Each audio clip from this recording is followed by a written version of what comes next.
Le bassin du Congo est le deuxième poumon mondial après l'Amazonie. Le Congo, la République du Congo, a la chance de se situer dans ce bassin et du haut de ses 342 000 km², la République du Congo possède 65% de sa surface des forêts. Alors aujourd'hui, nous sommes là dans cette République et il y a un processus qui a été emmené dans cette République, notamment le processus RED. Pourquoi est-ce que ce processus RED a vu le jour en République du Congo? C'est parce que il y a cette question de protection des forêts. Protection de forêt, moi j'en dirais pas autant, mais il y a des gens qui vont nous expliquer pourquoi et comment ce processus a vu le jour en République du Congo, bien qu'on parle du Congo comme faisant partie du bassin du Congo, donc le deuxième poumon mondial après l'Amazonie. Eh bien, je suis venu voir une organisation, notamment la RPDH, avec lesquels plutôt nous allons discuter de ce processus, car ils sont dans un projet intitulé le processus RED+.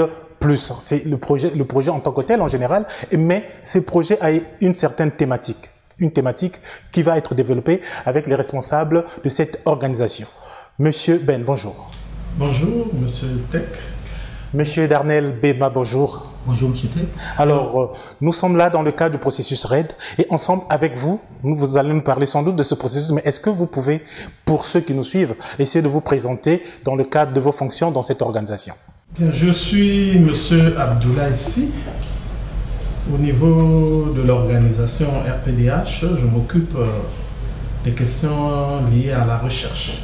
Monsieur Darnel Bemba. Merci, moi c'est Monsieur René Darnel Bemba. Je suis chargé du plaidoyer au niveau de l'organisation. Alors, quand j'ai parlé tout à l'heure d'entrée du jeu du processus RED, pour vous, qu'est-ce que ça vous dit?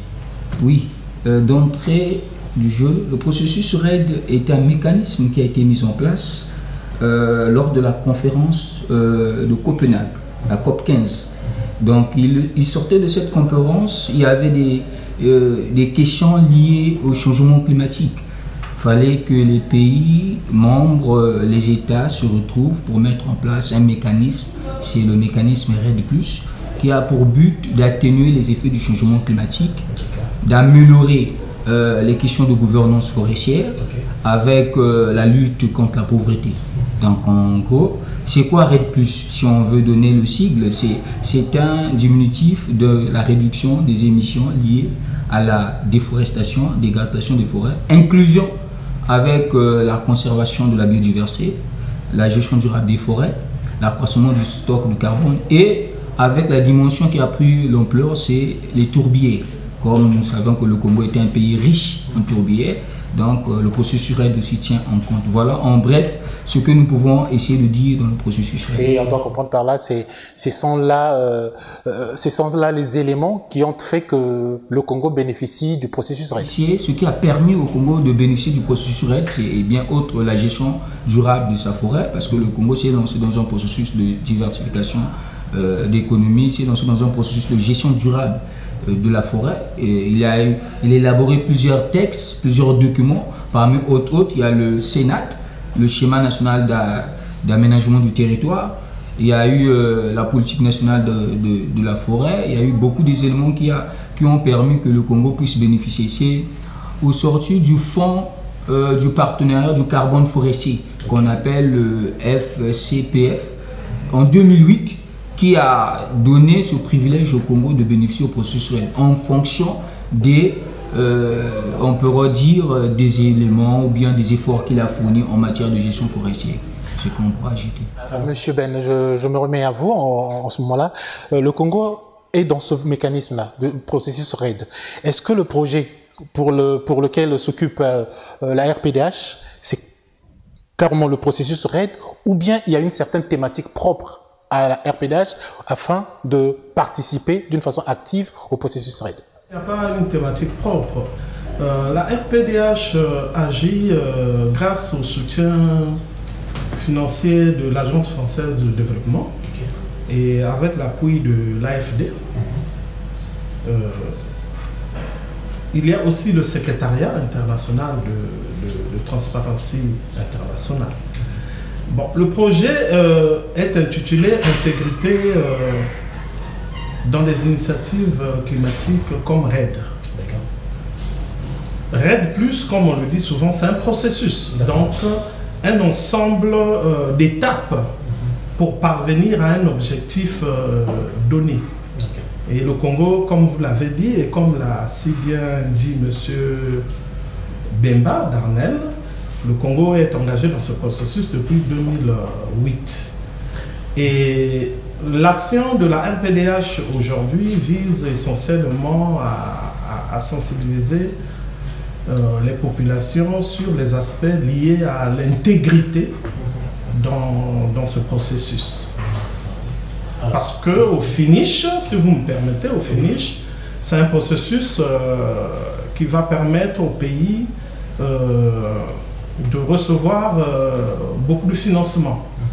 Donc il y aura un problème d'argent et dès lors qu'il y a la présence d'argent, il y a nécessité de veiller sur la grande question de l'intégrité. Alors je reviens à vous, puisque vous avez parlé de la sensibilisation, là vous parlez de l'intégrité. Qu'est-ce qu'on doit comprendre par intégrité dans le processus RED? Pourquoi est-ce que aujourd'hui, quand on parle de processus RED, il y a le terme intégrité qui est là et avec force, on veut bien s'apaisantir là-dessus. Et pourquoi sensibilisation? Dans quel cadre vous parlez de sensibilisation et dans quel cadre on doit voir cette intégrité-là et pourquoi? Oui, pourquoi sensibilisation? Parce que généralement les populations locales, les communautés locales et les populations autochtones ne sont pas informées. Quand on parle de RED+, on voit la forêt. Mais quand nous voyons la forêt, nous avons d'une part les populations autochtones qui vivent dans la forêt et d'autre part nous avons les communautés locales qui sont des communautés riveraines au site d'exploitation. Parce que quand on parle de la forêt, dans la forêt, il y a nécessairement l'exploitation forestière, donc le bois, on peut avoir l'exploitation minière et d'autres types d'exploitation qui sont liés même au foncier, ainsi de suite. C'est dire que la question de la sensibilisation est fondamentale. Parce que si ces populations ne sont pas informées, ne connaissent pas les tenants, comme on dit, et les aboutissants de ce processus, moi j'aime souvent répéter, au finish, ces mêmes populations ne prendront pas part, ne vont pas bénéficier des retombées de ce processus RED+. Donc il est important, il est, je dirais même nécessaire, que ces populations-là soient informées. Bien. Nous avons une expérience au Congo que moi je qualifie d'expérience négative du point de vue de la gestion des ressources naturelles. Si nous prenons le cas du pétrole, vous savez que vous connaissez l'histoire du Congo. Jusqu'à un certain moment, les retombées financières de l'exploitation pétrolière n'arrivaient pas au trésor. Et aujourd'hui, grâce au plaidoyer de la société civile dont la RPDH fait partie, on a pu avoir des informations grâce au processus ITIE. Et donc, le souci, je dirais l'objectif pour la RPDH, c'est qu'au niveau de la gestion forestière, que nous puissions arriver au même résultat avec la gestion de la manne pétrolière.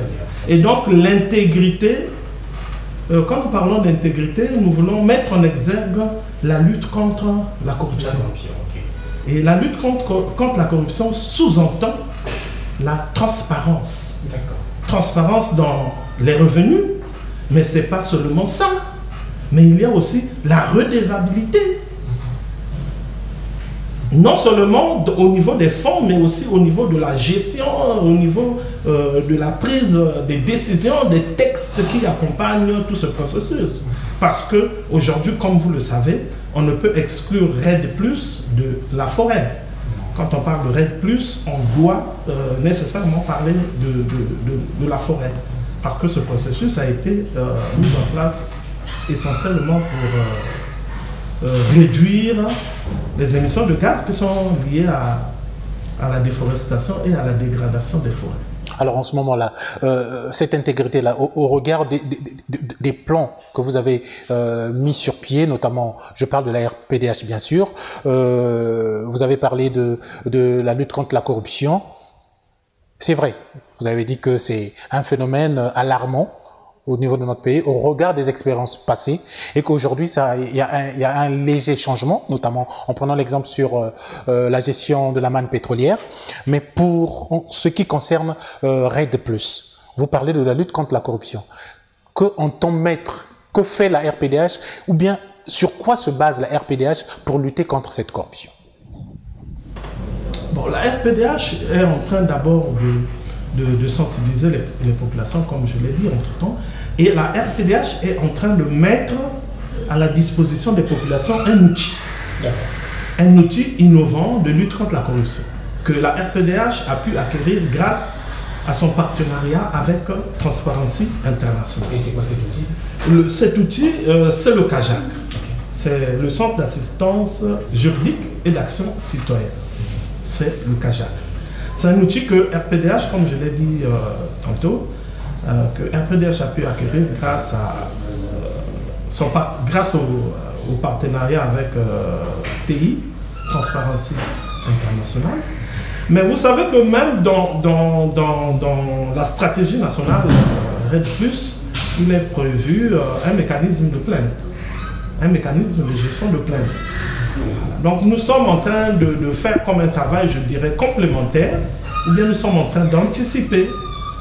Nous mettons déjà cet instrument-là entre les mains des populations pour que les populations s'en servent.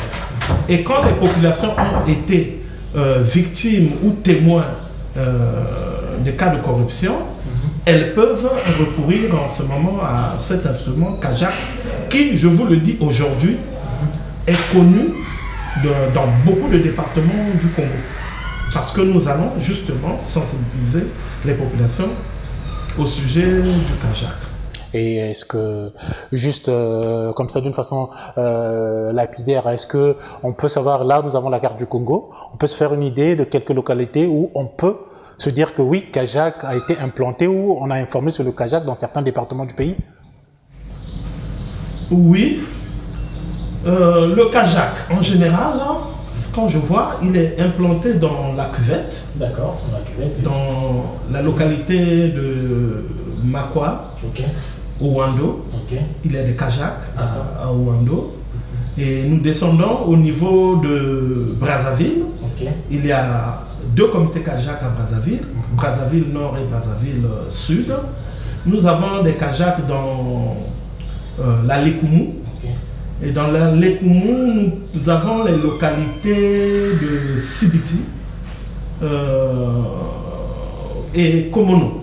Sibiti et Komono, dans le Niari à Dolizi, Loufakou et à Pointe-Noire. Et pendant, donc là, je me rends compte que c'est quasiment toute la République qui va être couverte du CAJAC, des CAJAC, s'il faut dire. Alors, je vais revenir à vous, Monsieur Ben, notamment sur peut-être pas la problématique, sur le CAJAC, sur les retombées actuelles. Est-ce qu'il y a déjà des retombées? Est-ce qu'il y a déjà des avancées sur le CAJAC, surtout sur le terrain? Et encore à Pointe-Noire, puisque vous avez dit que c'est les bureaux, c'est ici. Monsieur Darnel, je viens à vous. On a parlé donc du processus RAID, que vous avez su bien nous expliquer. Le processus RAID a été implanté ici, au Congo. Le processus RAID suit son cours. Il y a eu différentes phases. En fait, nous sommes en pleine différentes phases du processus RAID. Comment est-ce que ce processus fonctionne avec les pays d'accueil? Est-ce que tout se passe à merveille, ou encore, si tout se passe bien, peut-être parce qu'il n'y a pas encore, comme on dit, le frottement du poussé de l'index déjà, puisqu'on n'est pas encore arrivé à la phase de financement. Monsieur Darnel. D'entrée du jeu, comme je le dis, le processus RAID a été implanté au Congo en 2008 et il a été lancé au niveau national en 2010, après avoir élaboré le RPP, qui est le document phare, si on peut appeler ça la feuille de route, qui a donné la possibilité d'élaborer certains outils qu'aujourd'hui, que nous manipulons, qu'on appelle la stratégie nationale, les outils de communication, les CESA, qui n'est autre que l'évaluation environnementale, sociale et stratégique. C'est un document dans lequel sont inscrits les besoins des populations. Donc les questions des droits des populations, c'est dans ce document-là qu'on y trouve. Donc toutes ces questions, c'est englobé dans ce document. Le processus RAID se déroule en 3 phases. La première phase, c'est la phase de mise en œuvre. Dans cette phase, il y avait plusieurs activités phares. Il y avait la consultation des parties prenantes. Il y a eu une consultation large du public, de la population insérée. Et c'est de cette consultation qu'avait vu le jour le cadre de concertation des OEC qu'on appelle CACORED. Donc c'est un cadre de concertation des OEC. Donc tous les OEC se retrouvent dans ce cadre pour discuter. Et à l'heure actuelle, nous avons aussi une plateforme des entreprises privées concernant le processus RED. Et donc la première phase, on est terminé, nous avons élaboré des outils. Certains outils, on peut dire que nous pouvons être un peu satisfaits parce que 80% des outils ont été élaborés, 20% ne sont pas élaborés. Parmi autres, nous avons le mécanisme de gestion de plainte qui est encore en cours. Et nous sommes actuellement en phase d'investissement. C'est quoi la phase d'investissement? C'est la phase de mise en œuvre de la stratégie nationale. Comment mettre en place la stratégie nationale? Dans la stratégie nationale, on a élaboré... Excusez-moi, si je comprends bien, il y a un processus, mais la stratégie nationale n'est pas encore retenue en tant que telle. La stratégie nationale a été élaborée depuis 2016.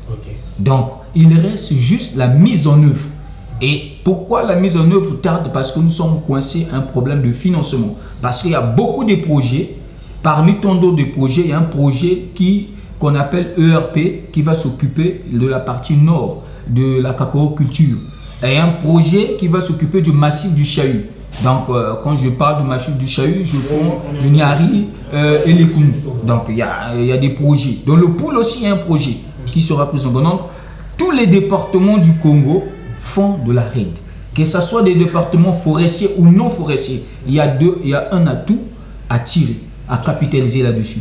Donc, au niveau actuel où nous sommes, nous pouvons dire que la phase d'investissement, dire qu'il n'y a pas encore du jus ou beurre, parce que la phase de préparation, il y a eu beaucoup des aléas, il y a eu beaucoup des imperfections, il y a eu beaucoup des éléments qui ont échappé à la gestion durable du processus RED.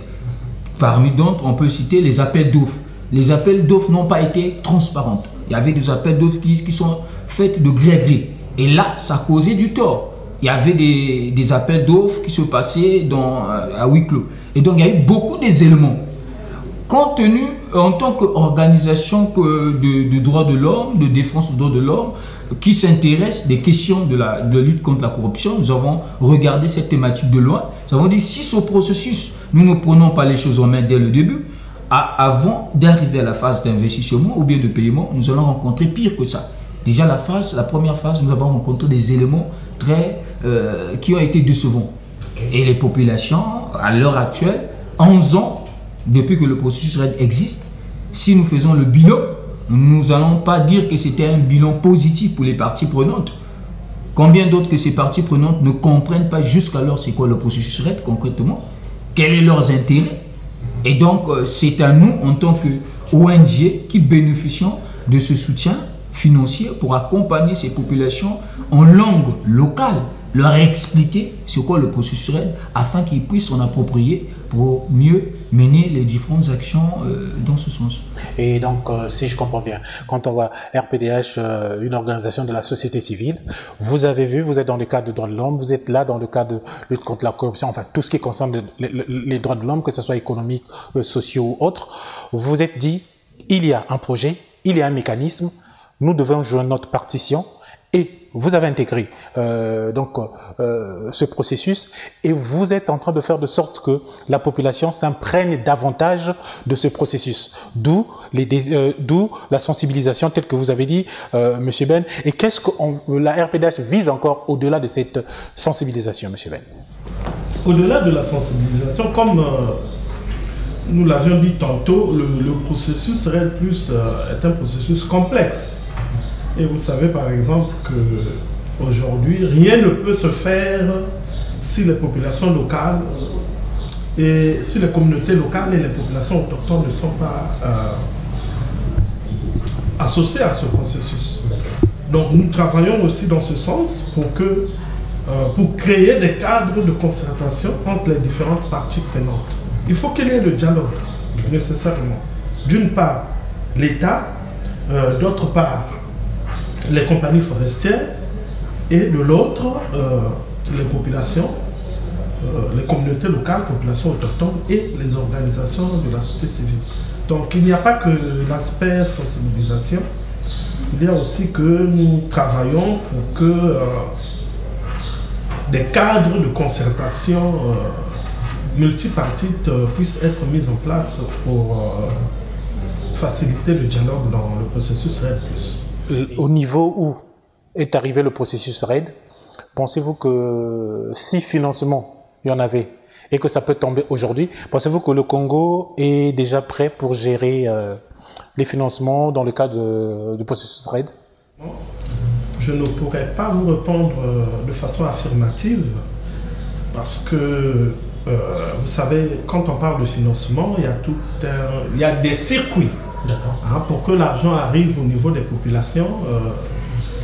Mais ce n'est pas de l'argent aussi que les populations iront percevoir quelque part. C'est de l'argent qui doit être canalisé dans les projets de développement socio-économique. Pourquoi la RPDS a-t-elle à expliquer aux populations ce qu'il est? Parce que je pense qu'on se comprend. Ce n'est pas un trésor qu'on va ouvrir pour donner les revenus, excusez-moi, les revenus de RED aux populations. Il va s'agir de créer des cadres de développement dans nos différentes localités. Bon, maintenant, quant à la capacité du Congo, je préfère me réserver que de me prononcer présentement. Mais l'idéal serait que le dialogue puisse prévaloir. Que le dialogue puisse prévaloir. Quand je parle du dialogue, je vois d'un côté, il y a le gouvernement, les compagnies forestières, la société civile et les populations qui sont directement impactées par l'exploitation. Donc en ce moment-là, le souhait, sans doute, serait qu'aujourd'hui, là, oui, le gouvernement sait qu'il travaille avec des partenaires, que vous êtes sur le terrain, vous attelez à un certain nombre de tâches, et que cette coopération, telle qu'elle est acceptée avec le gouvernement, qu'elle soit pareille au moment où on arrivera à la phase de financement. Donc. Oui, je ne sais pas ce que dira Darnel, mais si aujourd'hui on parle de CACORED, c'est quand même l'initiative du gouvernement. C'est CACORED, CODEPA, ce sont des institutions ou bien des organismes que le gouvernement a mis en place.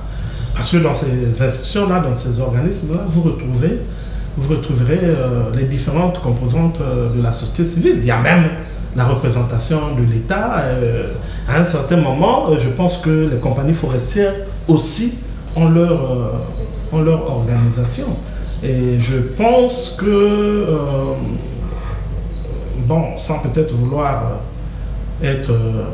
faire l'avocat du diable, comme on dit, mais je pense que le gouvernement congolais est conscient de cet aspect lié à la participation et même au dialogue de toutes les parties prenantes. Parce que s'il n'y a pas de dialogue, il n'y a pas de participation, le processus RED est voué à l'échec. Oui, monsieur Darnel. Oui, merci beaucoup. Je voulais ajouter quelque chose dans le même ordre d'idée que monsieur Ben. C'est pour dire que le processus RED, le Congo a juridiquement, il a les capacités. Nous sommes les pionniers en texte juridique. Vraiment, en Afrique, nous sommes des pionniers. Le problème, c'est l'applicabilité. C'est ça le problème au Congo. Nous avons une expérience avec les PAS, les politiques d'ajustement structurel. Nous avons une expérience. Nous sortons actuellement d'une signature avec le FMI qui nous a accordé de grâce un fonds que nous allons essayer de gérer en fonction des objectifs que nous sommes fixés. Parmi tant d'autres, la question sur la transparence, sur l'intégrité revient toujours dans la gestion des finances publiques. Nous avons un personnel, nous avons le savoir, mais le problème, c'est un problème, je peux appeler ça, c'est un problème individuel, c'est un problème d'égocentrisme, c'est-à-dire qu'il n'y a pas un problème collectif mais individuel. Et ça freine dans le processus. Les éléments le processus RED, pourquoi les populations, le gouvernement doit prendre les populations comme étant des partenaires, pas comme des parties prenantes, comme des partenaires. Nous partons pour discuter quelque chose avec eux. Voilà pourquoi nous, dans la société civile, nous avons élaboré à travers les réflexions ce que nous appelons le CLIP. C'est ce que nous appelons le consentement libre, informé, préalable. C'est-à-dire, avant tout projet de développement, il est souhaitable d'aller consulter les populations en amont et en aval du projet. On arrive parce que les populations ont des cultures, ils ont leur façon d'être et de vivre. Le projet arrive. Qu'est-ce que le projet va apporter? Est-ce que le mode de vie sera biaisé? Tous ces éléments-là, il faut tenir en compte. Une fois que le clip est respecté, on commence à mettre en place, comme l'a dit M. Ben, le cadre de concertation. Comme avec l'ITIE, nous avons un cadre de concertation. L'objectif, c'est d'aboutir avec le processus RED, avec un cadre de concertation. Nous avons CACORED, mais il y a beaucoup d'éléments aussi dans CACORED. Nous voulons avoir un cadre de concertation transparent, où toute personne peut avoir la capacité d'émettre ses idées sans pour être influencée. C'est comme aussi avec le secteur privé, il y a une plateforme qui est dirigée aujourd'hui par le directeur, je pense bien de l'hôtel PEFACO, comme ça, c'est lui qui est le directeur là-dessus. Donc il y a une plateforme de la société du secteur privé. Tous ceux qui regardent le secteur privé sont là-dessus. Donc ces cadres de concertation, ce sont des... je peux appeler ça des éléments, bien un lieu où on se retrouve, on discute des éléments pertinents et tout. Donc à ce sujet, moi je peux dire que le Congo a les capacités nécessaires de pouvoir mener ces fonds. Parce qu'il y a eu des fonds plus que ça aussi qu'on a eu en amont, qu'on a géré. Donc avant ça, il y a eu des anciens présidents qui ont géré ces fonds. Il y a eu des plans quinquennaux, il y a eu beaucoup des éléments. Nous avons tenu. C'est seulement un problème de se dire, voici, c'est un intérêt, c'est un problème d'intérêt collectif, c'est pour le pays. Qu'est-ce que nous devons faire? Qu'est-ce que nous devons mener? Et nous, la RPDH, nous sommes là pour accompagner le gouvernement, pour être partie prenante, porte-parole de la population, des communautés locales et populations autochtones, y compris en particulier les femmes. Ce sont les personnes les plus vulnérables dans ce processus. Donc, voilà en gros ce que je pouvais ajouter comme élément complémentaire à ce que... Alors, c'est vrai, ce que vous avez ajouté comme élément complémentaire, vous avez fait mention des parties prenantes. Pour que tout cela marche, il faudrait bien que toutes les parties prenantes parlent le même langage. Mais nous avons parlé du gouvernement, nous avons parlé des populations locales, nous avons parlé de la population autochtone, des communautés locales autochtones. Mais là aussi, il y a une grande part de responsabilité qui revient aussi aux sociétés d'exploitation forestière. Parce que l'exploitation forestière, ce n'est pas seulement peut-être les populations autochtones, parce que ça, s'il faut prendre ça au pourcentage, c'est quasiment zéro. Mais sinon que c'est des sociétés d'exploitation forestière plutôt. Alors, comment ça se passe, l'implication des sociétés forestières dans ce mécanisme-là? Est-ce que ça se fait, leur implication se fait d'une façon transparente, Monsieur Ben? Bon, là aussi, je vais vous répondre de façon mitigée, parce que généralement, les compagnies parlent bien avec le gouvernement, et quand il s'agit de la société civile, il y a une certaine réticence. Voilà. Donc on a parfois eu des missions d'observation de la société civile qui se sont mal terminées. Parce que quand vous arrivez sur le terrain, vous avez affaire aux gens qui ne reconnaissent pas vos entités en tant qu'organisation de la société civile. Et du coup, souvent et parfois, je dirais même que le dialogue avec les compagnies est quelque peu mitigé. Maintenant, comme RED est une affaire qui ne concerne pas que la société civile, RED est une affaire qui concerne l'État, c'est l'État qui s'est engagé dans ce processus, c'est l'État congolais qui s'est engagé dans ce processus. Donc je pense qu'il appartient à l'État de mettre la pression à toutes les parties prenantes pour que nous ayons une participation effective. J'ai envie de dire que nous ayons une participation aisée, bon, vous savez, si on prend l'expérience de l'ITIE, parfois il y a des réunions où la société civile au sein de l'ITIE est étouffée parce que les compagnies pétrolières et le gouvernement sont d'un côté et la société civile est abandonnée à elle-même. Maintenant, je pense que pour RED, des efforts devront être faits pour qu'il y ait réellement concertation, qu'il y ait réellement implication des compagnies forestières. Parce que, bon, au finish, comme je dis, j'aime dire, au finish.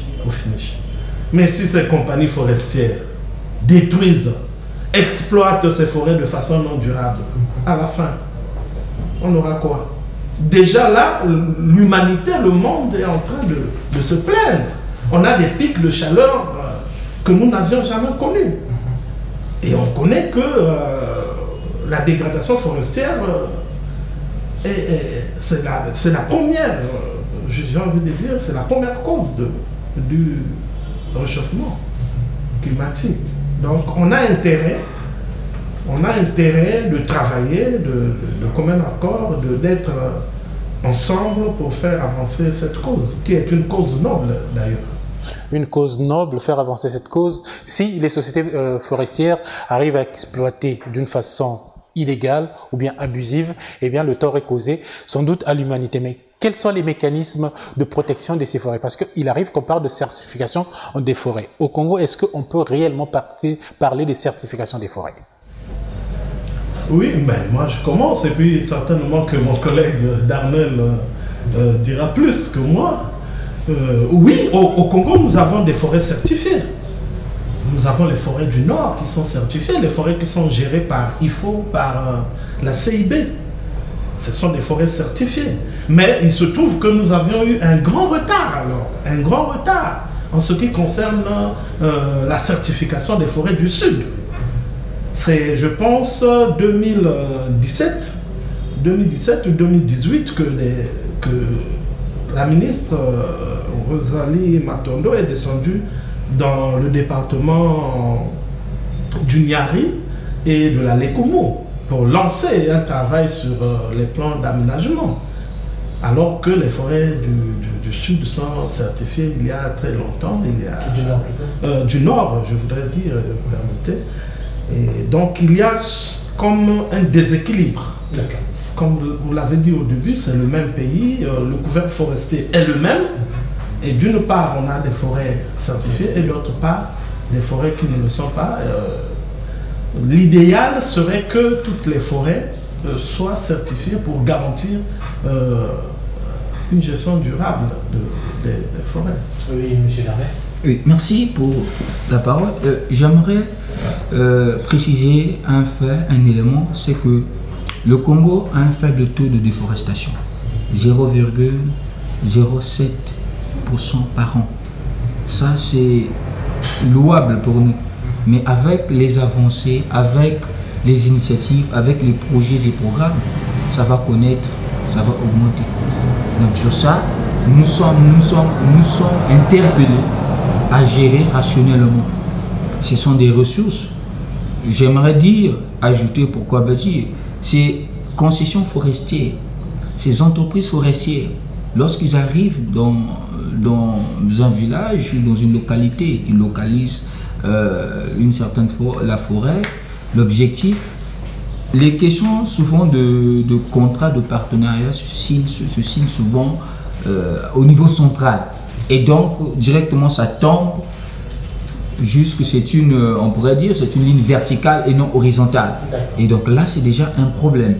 Mais au niveau de consultation... Les populations concernées, et donc les populations riveraines, les populations autochtones, en quelque sorte, dans la plupart du temps, subissent les décisions qui viennent d'en haut, dans le cadre de cette gestion forestière, subissent ces décisions, vous voulez dire, parce qu'ils n'ont pas été impliqués. Oui, l'implication ne se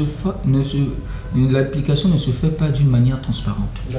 Elle ne se fait pas, si nous allons de la phase 0 pour aller à la phase 2, on va passer ces étapes. On peut quitter la phase 0 directement en termes de la phase 2 sans passer par la phase 1. Donc il y a beaucoup d'éléments qui échappent. Ils arrivent, je vais vous expliquer un phénomène, ils arrivent dans une localité, ils visent le plus influent. Ils passent par le plus influent, on vient jeter des pots de vin, c'est le plus influent, et le plus influent impose auprès du comité, c'est pour votre bien-être. Au départ, la population se dit que c'est pour leur bien-être. Une fois qu'ils ont, je peux dire, la concession, ils font leur activité, Ils oublient que non, ces populations-là vivaient uniquement des ressources qui sont au niveau de ces forêts. Donc le fait qu'ils font de l'exploitation, la chasse qui était une activité lucrative ou bien une activité nourricière pour eux ne l'est plus parce qu'il n'y aura plus de gibier. Les activités là vont déranger le gibier et tout, ça y aura rupture et avec des éléments à long terme peut poser des problèmes de faim et tous ces éléments là. Donc la gestion des concessions forestières, la disparité entre la partie nord et la partie sud, c'est que il faut reconnaître que le Congo est un pays qui est divisé en 5 bassins, comment je peux appeler ça? Si je peux les diviser en 5 zones forestières. Il y a la zone forestière du nord qui est la plus élevée, il y a une partie qui est inondée, donc les départements de la Likwale et la Sangha occupent une grande partie, suivi du Kouilio du Niari, le bassin du Niari. Et puis vient un peu les zones, la cuvette, vient un peu le poule et quelques éléments. Donc ça, les autorités ou bien le bois du nord n'est pas pareil aussi que le bois du sud. Parce que, par exemple, on peut trouver le sapelé au nord, au sud on peut trouver le limba. Et c'est ce qui fait que qu'on ait privilégié la certification au nord. Bon, au nord, le bois rouge, on trouve le bois rouge qui fait l'objet des activités, on fait les planches, et c'est le bois rouge qu'on trouve souvent, le kampala, ça se trouve au nord. Au sud, il y en a, c'est pas beaucoup. Mais le problème, ce n'est pas un problème que c'est ça qui fait que l'on puisse faire. Mais c'est un problème, je pourrais dire, c'est un problème, comme je le dis, c'est un problème qui regarde trop les intérêts individuels, pas collectifs. Avant, il y avait des sociétés responsables dans le sud. Nous avons connu la CBN, nous avons connu le Foralac. Ce sont des sociétés forestières françaises qui sont respectées. Aujourd'hui, la zone sud est livrée par des sociétés malaisiennes asiatiques qui ne respectent même pas les critères environnementaux. Donc ils font ce qu'ils veulent. Quand vous arrivez chez eux même pour visiter leur site, ils vous disent que nous on cause pas avec vous, nous on cause avec chef là-haut. Je vais vous prendre au mot, nous on cause pas avec vous, nous on cause avec le chef là-haut. Est-ce quelque chose qui nous ouvre une brèche sur une forme de corruption? Ça sera toujours à combattre. Merci pour cet entretien. Merci d'avoir accepté de nous recevoir dans vos locaux. Et j'espère que le combat de lutte contre la corruption, le combat du processus RED, notamment pour la protection de l'environnement, va continuer. Et je vous souhaite bon vent pour ce combat. Merci à vous qui avez suivi cette émission, ce numéro, dans le cadre du numéro Processus RED.